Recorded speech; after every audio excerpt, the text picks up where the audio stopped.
Just close it.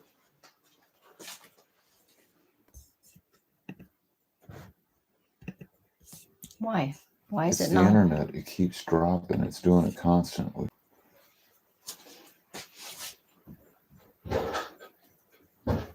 Okay, it's working now. You're live.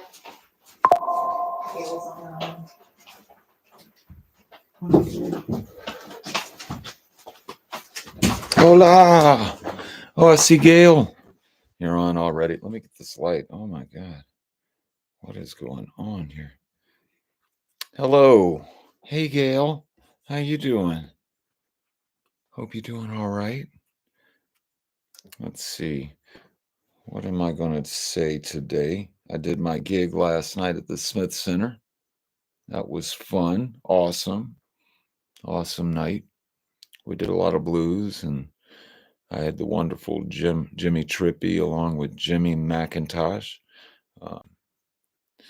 throwing down some awesome guitars last night, along with Earl Campbell. Freaking Earl Campbell, man, on drums. Awesome. Just had a great time. Eric Runquist on bass. I mean, it was just fun. Bruce Wallace, and of course, Nikki Logan. And we were absent of our dear friend last night who has some things going on in his personal life right now that he needs to take care of. But he himself is doing fine. His mommy passed away, and that's Bill Zappia. So my heart goes out to him and his sister and his family, and to Bill. And yeah, and so, but we had a good time last night. What else? I don't know. Let me see here. I don't really know where I left off on the last bit of info. I don't think I'm going to be on here too long. I think last time I was on, I thought I wasn't able to get on for a moment. So last week I don't know this internet. I don't know this thing that well, so I apologize. Please excuse me. So, yeah, I had a good time at Smith Center last night, and what else? So today I'm just going to do a little bit of reading and on my studies, my own little studies I like doing. And I'm always studying the ancient times of the Middle East. And currently I'm stuck in about 1350, between 1350 to 1250 BC. I say I'm stuck because it's a fascinating moment in history, especially in the Eastern Mediterranean and Mesopotamian area. Very interesting stuff. Anyway, but that's what I study on the side. I study ancient Egypt, going into Canaan, working my way to Canaan. But I'm trying to learn Egyptian, Middle Egyptian complete before I leave Egypt and go into the land of Canaan. And, I'm already meeting up with a lot of the Ptolemaic Hellenistic stuff that's going to be fun, but I'm saving up for that. I'll get there. Picking up on some of that stuff here and there. You can't help it. We use it every day. That is, the Hellenistic philosophies are still in use today in the Western world and in the Eastern world, but mainly the West. The Western philosophies I'm talking about. Greek Roman, which came before that, was what I'm talking about. Canaan, Babylon, all of your Sumerian and Akkadian cultures and Egyptian. That's where I'm at. I'm stuck in that era. Who knows if I'll come out. Oh, my phone is... Hold on real quick. Sorry, guys. Hey, I got you on speaker and I'm online right now. Sorry, Mark. Okay, listen, I got a a gig lined up for you. It's good money. Can you call me back? And because I need to have you get in touch with the people and confirm it. And it's tentative until they have a meeting again in 2 weeks, but it's for a good job. So I don't want you to miss out. They just called me to hire me. And then your name was brought up and they wanted us to do something together. But I told them we'll have that in the works where we could do some stuff together in the future. But as a solo act, I think it would be better. And like I said, the money would be better for you. So I just wanted to talk to you about it. Well, I do appreciate it, brother. I will be giving you a call back based on this. Now, the money is all about Lucy, so we'll talk to her about that. But if it's a good time for me, man, then I'm on. Money. Yeah. I wouldn't get you involved unless it I was know. decent money. So I know. See, guys, this is how this goes. Yeah, have Lucy call me, and if you can right now, because I'm on my way out, so I can just go over some stuff with her. Will do. I'll have her give you a shout. Everything else good, brother? Yeah, man, love you. Just love you too. Keep you in the loop. I'm always looking out for you. So I know you are. Yeah. Thank you. I love you. I'll give you a call in a moment. All right. Okay. All right. Bye. Yeah, that was the very famous Marco Tulle here in Vegas. He is my brother, my life brother. And yeah, he's just one of the best people I know out here. And I say that because, I'm out west. You meet people in Las Vegas, you never know. But I'll tell you the truth, though, in the long run, Las Vegas, out of all the cities that I've ever lived in, and I've lived in a few, Las Vegas is such an eclectic mix, melting pot group of people. Yeah, from all walks of life in it. And you meet some people that are in it for themselves only. This is a hot spot for that. But there are more so, I'd say, if not 50%, but more so than 50%, I would believe. Just a bunch of good people that live out here in the valley, and those that work in the business out here that tend to last a long time. Well, they're just family to a lot of others, and Marco Tulle is family to me. He's just a good friend. Now, he was calling me based on money there. Or a gig, which is money. Typically, that's not anything he calls me on. It's usually for just to, shit the bull. That's what we do.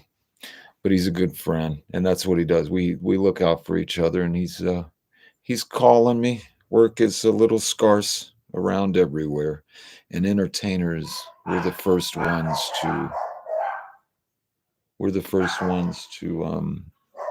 get, I'd say fired. We're never hired, really. We're just contracted. Had to close my door there. Hopefully that's Samantha going on about someone. Let's see. So yeah, Las Vegas. Wonderful Las Vegas. I love Vegas. I love it. I don't think I'm ever going to move from Vegas. In fact, I know. I say it. Who knows what circumstances could ever occur, but I love Las Vegas. Let me see. I'm trying to find a word for the day. People are like, what's your word for the day? And now I don't remember what words I've been giving you. So it's like, okay, let's extend out here a bit. Okay. I'm going to throw you one that I'm not going to say much on this word. Let me see if I can find it in the gardener's list. This word is quite interesting. We have a lot of words that go back to the ancient Egyptians. And let me find what number this is in gardener's list. This, and I need to find the number so I can show you the hieroglyphic itself. Let me go with this and that. Hang on real quick. I'm trying to find it to show it to thou. In 26. Got to look through my numbers here. In 26 on Gardner's list. In 26. Okay, here we go. Here you go. If you can see it, I can get it up here. This little guy right here. That, well, they call it the two hills, right? It means mountain, is what it means, right? See what it sounds like? That's the phonetic sound that comes from that. It's Jew, right? And you go, Jew, why'd you write it that way? That's the Hebrew Jew. No, that's the phonetic sound that symbol makes, right? It's Jew. And what's interesting about that, now this becomes pretty controversial. If you guys want to look it up, by the way, it's N26. N26 on Gardner's list, right there. This symbol, the two hills, meaning mountain, but the phonetic sound for it is Jew, right? Now, what's interesting about it is that when I've done some research on that sound in a search engine, now, mind you, the search engine that I'm using is it's an app that I'm using.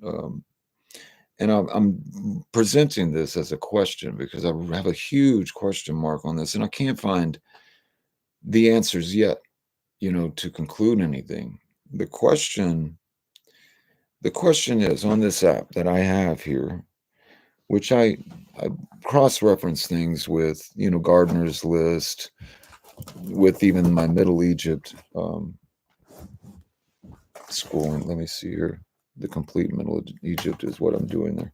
Anyway, but I cross-reference that, and I can't find within the books that I'm using here. If any scholars out there can help me, please come to the forefront with this question that I'm about to pose. Let me see. Propose. Sorry. Here we go. Okay. For the word also means this.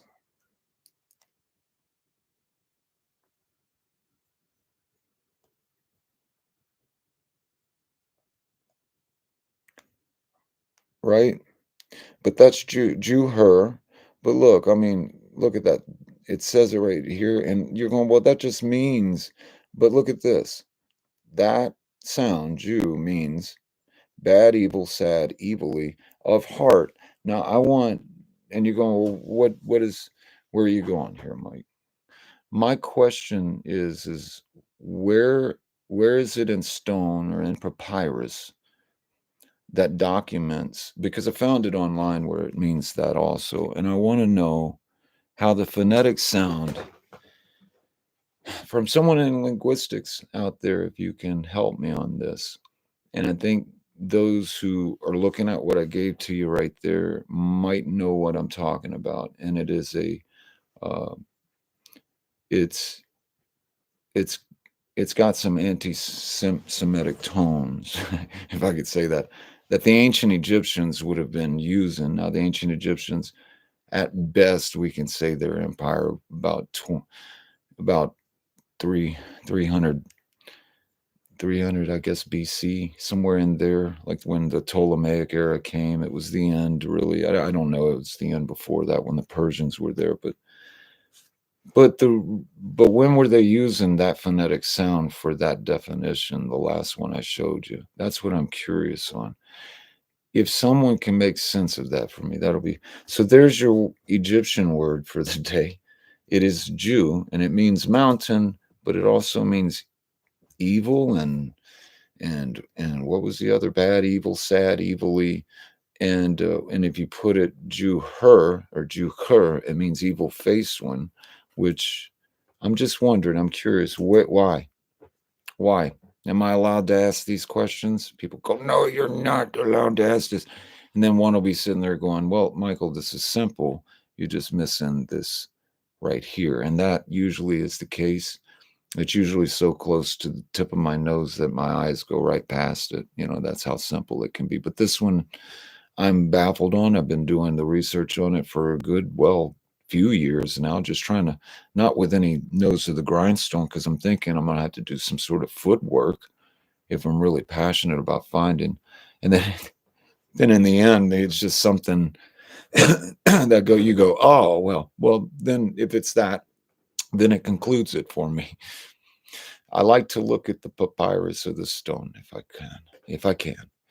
Let me see. Oh, okay. Let me see if anybody. Oh, hey everybody. Rudy, love you, brother. Hope you're doing well. Renee, love you. Let's see. Last night's show was terrific. Anne Marie, I love you. Thank you. That was a fun show. We did have a good time. I'm always expected to have a good time with everybody that comes out to that show, and I just enjoy being around the bands, the musicians I play with there. And Dorothy Hickson, and she says, "Good that you made it, Michael." Yes, I know, right? I am not AI. Boy, that's coming too. The robots are taking over. I'm telling you, they're taking over. Okay, had to give you that weird look for a moment. Let me see. We got Picayune here. Picayune, Mississippi. Kathy B. How you doing, Picayune? Say hello to the Thick Pins out in that area. That's some family and Kennedys, the Thick Pins and Kennedys out in Picayune.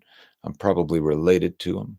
If you're related to the Thick Pins of Kennedys, we're probably cousins or siblings. I don't know how that works. Down south, that gets really weird in those ways. I'm sorry. We don't understand that. Okay, I did snort. Let's see. And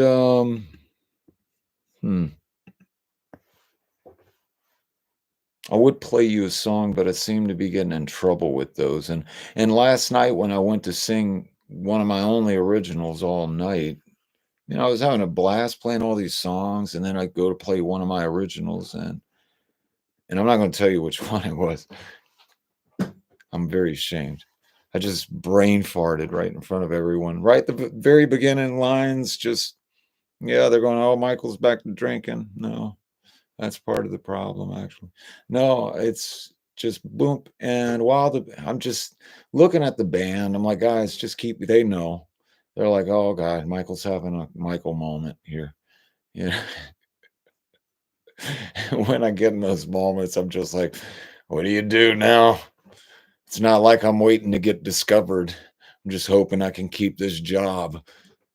So just hang in there, man. I'll come up with it. Hey, Lucy, Joanne, anybody, can you give me lyrics to my song, the one that I wrote solely myself, no co-writers on?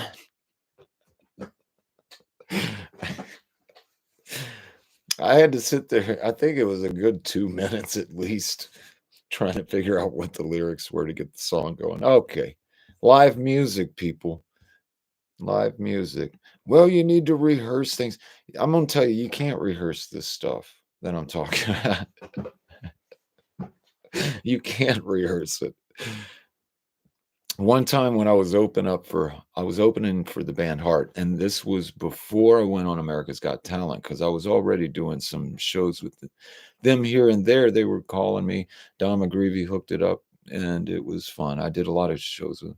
I was doing one date. I don't remember. I think it might have been in Seattle, which is where I think Heart is out of.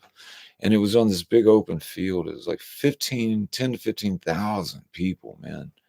And always big crowds with them, by the way. I don't think I've ever played a gig with Heart where there was less than like 10,000 people. I want to be maybe $5,000. That was like a small concert they do would be 5,000. But one night I was doing like this 10 to 15,000 seater, and immediately when I was out singing the song, the guitar went out. It just went out. I tell people I broke a string just to but it went out, It was phantom power for you technicians and techniques nerds out there. I hit the guitar too hard. There's something in it, and it tripped the phantom power on the board, and it just tripped the whole the whole guitar off, but my vocal was still on in front of 10 to 15,000 people. And by the way, when you're looking out at that sea of people, if you've seen that on like videos and stuff, if you notice, it just looked like one big organism, you know. Like I'm more intimidated with small crowds because I can see them individually, you know, and it's more personal that way. But when I'm looking out at a sea like that of people, it's like to me, it doesn't feel like there's any connection. There's nothing really there. I don't know how to grab the connection, but I did for some reason in this one moment because when that guitar went out on me, I thought, oh my God, in the middle of a song, you know, and it's just me up there. There's no band playing. I would open for Heart, just me and acoustic, and I would, and no accompaniment now. And I remember the song I was doing. How could I forget where I was that day?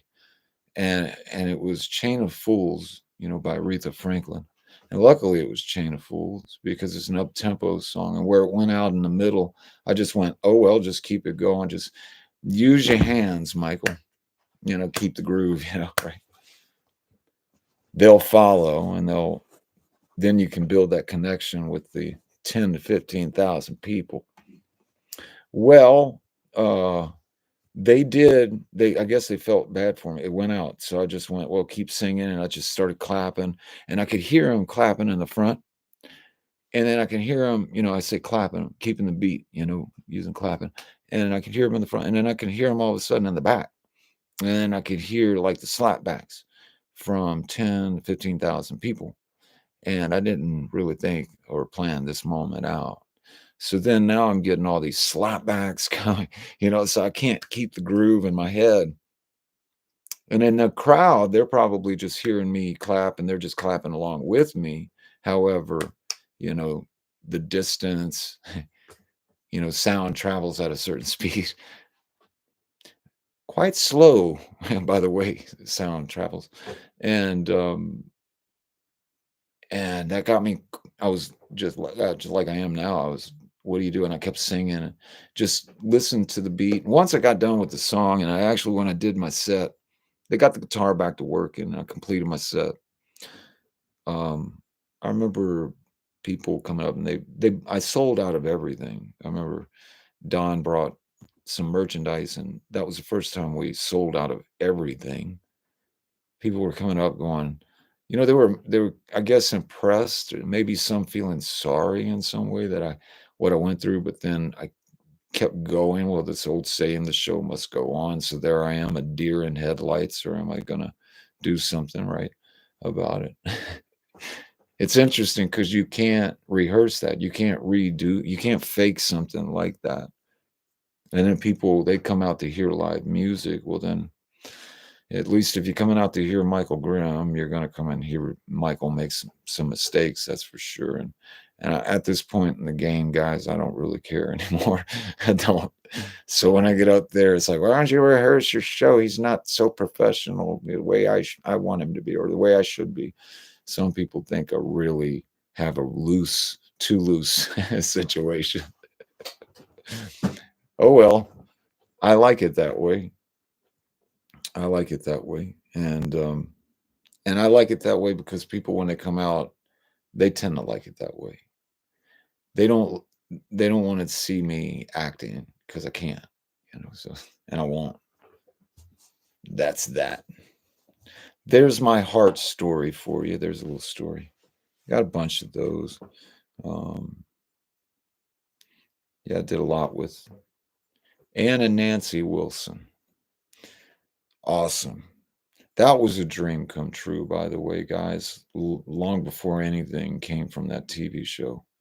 I mean, after I was on America's Got Talent, I was able to work with Ann Wilson on a song that was produced by Don Was, on my album that I did. That was a super uber duper super honor to have her on there with me. Even though we knew each other already, I was so intimidated by her. I mean, I barely got to ever know her when I did the 20+ plus tours or so or 20 plus dates I'd been on opening for them. She was always very standoffish, but she was always one of my heroes. So I was always very scared to get to know her. Like I didn't want to get to know her and then she like not like me, you know. But she's quiet, and when I asked her to come out, I think it was Don McGreevy, my manager, or my management company at the time, which was a separate entity, by the way. One of those things you have to do after you win a show, you're signed with all of these wonderful things that are going to do just wonders for you. All these people, they're not in it for anything else. It just comes, but it just comes with the package is all. Don was there to help protect from other entities. He was my personal guy, and he had been with me for the years prior to going on the TV show. So I had that protection with Don from everything else. And totally lost where I was going. See how my brain works or doesn't? Let me see. I have a mess in this room, by the way, guys. Sorry for the mess. This mess. I just realized that's all you can see. No, my room is it shambles. I must clean it. I have to go back to working on my arc. Oh God, there he goes with the arc again. What is this arc? Well, look, I'm going to tell you something. When I get this arc fixed up, because it needs some fixing, I got to work on some of the wiring in it. When I get the arc finished and ready, so the ark, it has a patron god on it, which is what an ark is for, right? And the patron god in this case is the Egyptian god Anubis. Anubis is that jackal or dog looking god. He is the god of death. He's not like what you would think. He just does his job and trying to see you into the duat, right? He's not a bad dude, is what I'm saying. He's just one of those deities. I'm just stuck being this guy. Just don't blame me for who I am, kind of guy. Anyway, he's the patron deity, and then inside there is a patron spirit of a civil war soldier who wrote a letter in 1862. This would have been right at the beginning of the war. I don't know what happened to this man. His name is Newton. But I rolled his letter up and I put it in a casket within the ark. Oh my God, he just opened. I can hear people already. He just opened the gates of hell. It's going to come out.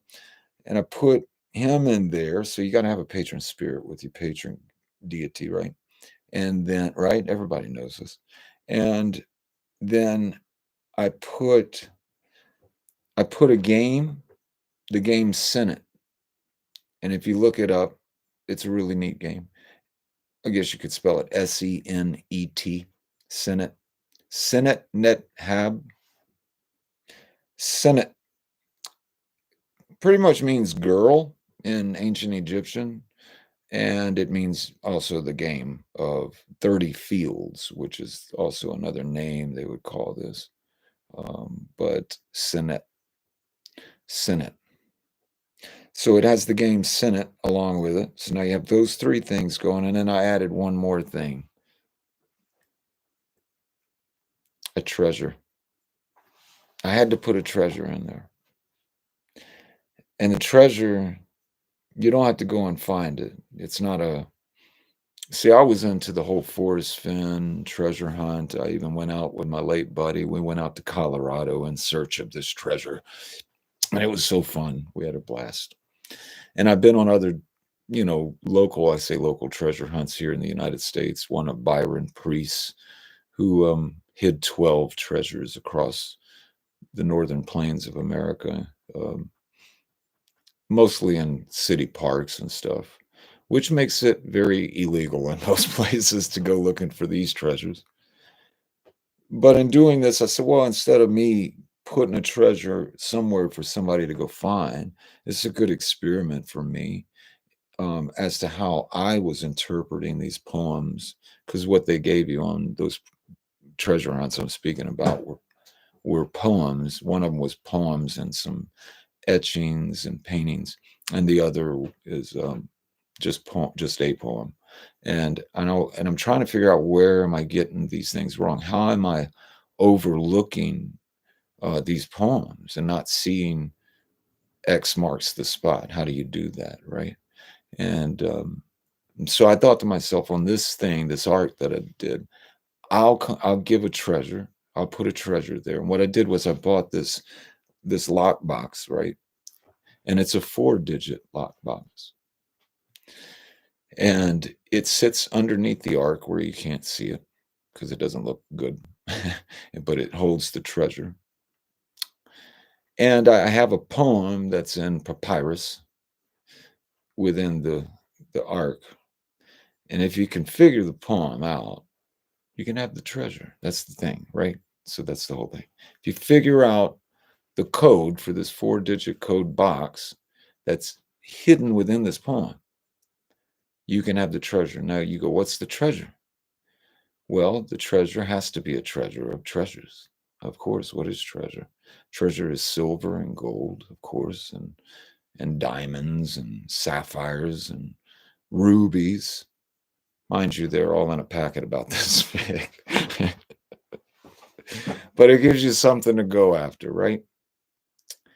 And I've handed the poem out to a few of my friends, and I made it simple, and I made it where I can also change it if I ever want to change the code. If one was to figure it out, I can easily go and, if anything, just change the whole poem if I wanted to. You would say, but I could keep this poem and just change certain aspects about it, in the hope that the one wouldn't say anything. But I would probably change the whole thing.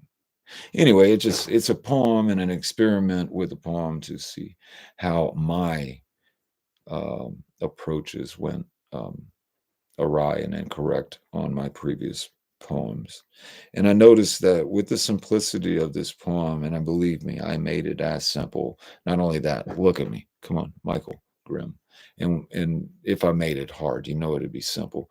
But this, I'm telling you with my own mouth, I purposely tried to do everything I can to make it simple by making it limited in its wording. It's a number you're trying to reach. If you can come up with the solve, I mean, you can throw out different solutions. But yeah, and I'll throw the, I'll put the, maybe I'll put the poem out there. I'm still undecided yet. I wanted to keep the poem with the arc alone and just say, well, people, if they want to know the poem, they'd have to come and learn it there. I've even discussed this with others. How would this work out, to make it where it's fun and fair for everyone? Do they play the game of Senate to earn a chance? My wife said, nah, I think, well, if you just have a crack at the poem, that's good enough, because it's not tough. But for the people that I've shown the poem to so far, they tend to get it, believe it or not, but they don't even know. It's the strangest thing. And I can't tell a lot of them when they get it unless they want to know, because then you can't get the treasure. But these are my friends who are I'm using as guinea pigs on the poem, and they're helping me just get a different perspective outside of mine, the author. It's fun stuff. So I'm going to go back to my arc here, complete it up so that I can stick it in a cave out here in the desert somewhere. And we're dealing with some very lawless misfits, heathenist societies coming up today. Heathenist. Haven't heard that word since my grandma. Damn heathens. All running amok everywhere. Need some commandments thrown in front of them. Get some commandments, throw my ark in a cave somewhere. And unlike Moses, I'll just hide, man. I'll just hide and stay away from everything going on. Anyway, it's all in your perspective. It's all in your perspective. That's a line in my song. Anyway, I don't know. I haven't been on here as long, but I don't want to. I even get tired of hearing myself talk, believe it or not. Let me see. Did I skip anything? Leanna Brooks. They admired you showing them what being adaptable looks like, sounds like, and feels like. Adaptable. I like that word. Adaptable and opportunistic. No, adaptable. My wife's the opportunist. Adapting. I like that word though. Yeah, I think so. Because that's what I feel I have to do. I'm always on the fence. I'm always playing the devil's advocate, you know, um, because I'm trying to adapt. And I think that if the environment doesn't see that there's another side to something, it can't. I'm not comfortable. People aren't. It's not like I'm trying to control the environment. I'm trying to put the things that are the fallacies. If I have to go, hey, this one isn't working right here. I'm sorry. I'm trying to adapt here, but I am, and I think a lot of people should be, but that's them. It's not me. Each their own. To each their own. Everybody has their own thing. And then once you think, Michael, once you think that somebody should change for the better for them, and well, I always learn. It's like maybe that isn't. Maybe that isn't the case. They should not change that way, because then you learn not only, they're doing it quite well, better than I could ever imagine doing myself, because I am not like them. And that is why they do what they do. And I must say that based on what I do, other people don't understand it, right? I don't even understand what the way I am and things like that. I don't get it. I just am insatiably curious. And to try to, to try to push the fog away, if you will, to be able to see better, I try to go through systems of logic, you know, using, identification, the laws of, contradiction and the excluded middle. These, if I stay in that mindset and philosophy in life, I figure that'll help weed out some of what of the things that I think are phallus and just doesn't work, the improbabilities, those sorts of things. I don't know what the hell I'm talking about.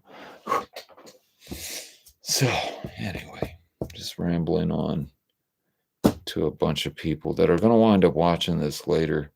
By the way, a lot of people come to me going, Michael, I don't get on when you're on live. I don't even know they get on that when I'm live, like you guys, like I just see you. I don't know. There's a bunch of others that get on and want to hear what I have to say, or what I might slip, what might slip from my tongue. Then I get a lawsuit or some cancellation. I'm always fearing this cancel. I thought I was canceled for a moment off YouTube, by the way. I thought I was. I thought I said something on the last time I was on. I wasn't certain if I said something. And someone said, no, maybe you sung something. And I thought, well, maybe, but then I didn't sing. No, it turned out just being a technical glitch.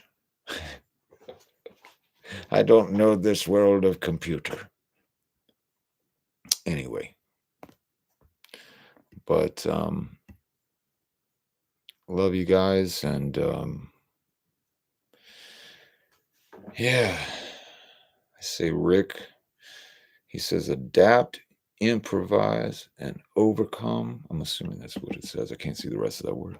Overcome. I like that. Yeah. Yes, sir. Yes, sir. And that is true. Adapt, improvise, and overcome. Yeah. Seems to be an ongoing theme in my life. But dare not make the same mistakes twice. That's me. Twice bitten, twice shy. Don't know why. But I don't think I'm going to get a third strike on this one, man. So 3 strikes, you're out. So it is trying to adapt the best I can. Learning from my mistakes and doing that whole adapting. Swallowing my pride and ego is the biggest part of this, to be able to learn. And yeah, I have an ego, believe it or not. I know you find this hard to believe. But no, I mean, like when you have to bring down your ego to some great levels, that's called adapting. That's without a doubt. And that's one of the most difficult things for most people to do. And if you don't think so, try it. Try it. Try humbling. You'll find yourself at some line going, where's the line? Where's the line of selfishness and selflessness? You'll find this dance that you go. It's an interesting thing. Anyway, but to everybody out there, I love you. And thank you for tuning in to listen to me yap. I know you want to hear me sing or something rather than yapping on like this. Here, let's do this. Let me do this. Ooh, I'm out of tune. Perfect.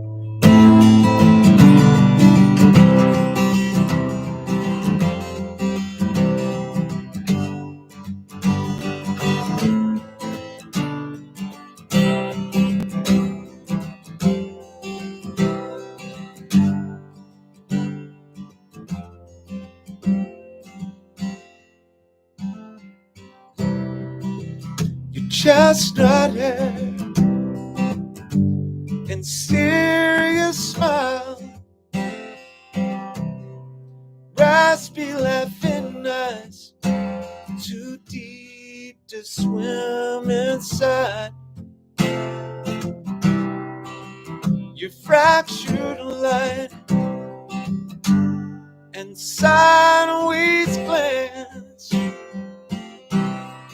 time after time, you make me think I can, and you make me wish for heaven's sake that I could be your man. Then I remember, then I remember,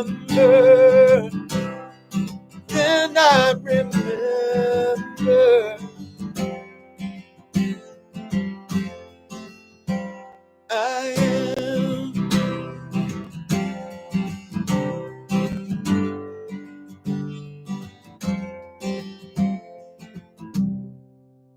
with coffee grounds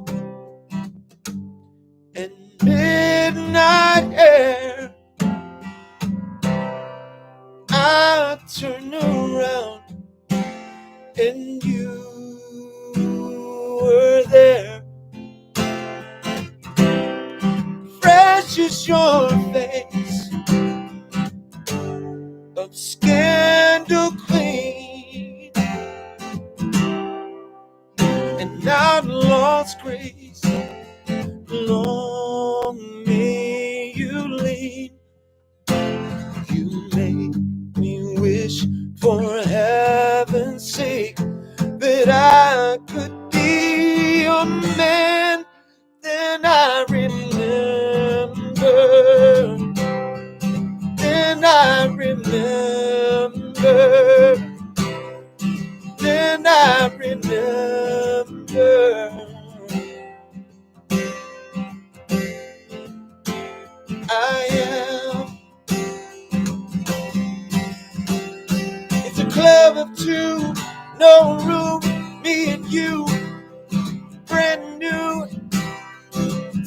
me.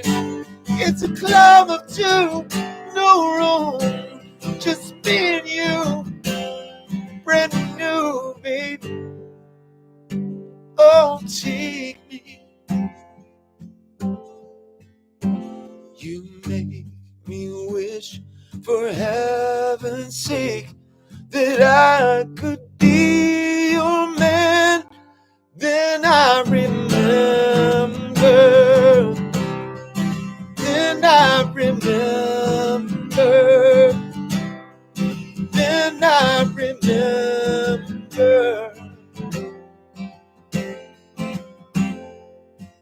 I am.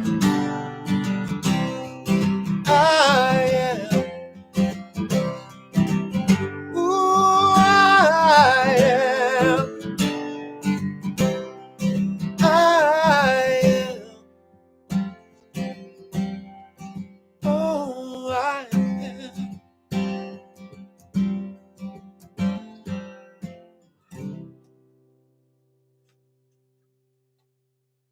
Saw what I just did there? I went like this. Automatically, I'm turning my volume down as if it's up. That's a habit. Anyway, there you go. That's an original by Kevin Hunter, great songwriter, who I collaborated with on that song and quite a few others. What a great songwriter Mr. Hunter is. All right, guys, I'm going to leave you with that. And I love you. Thank you. See you next Thursday.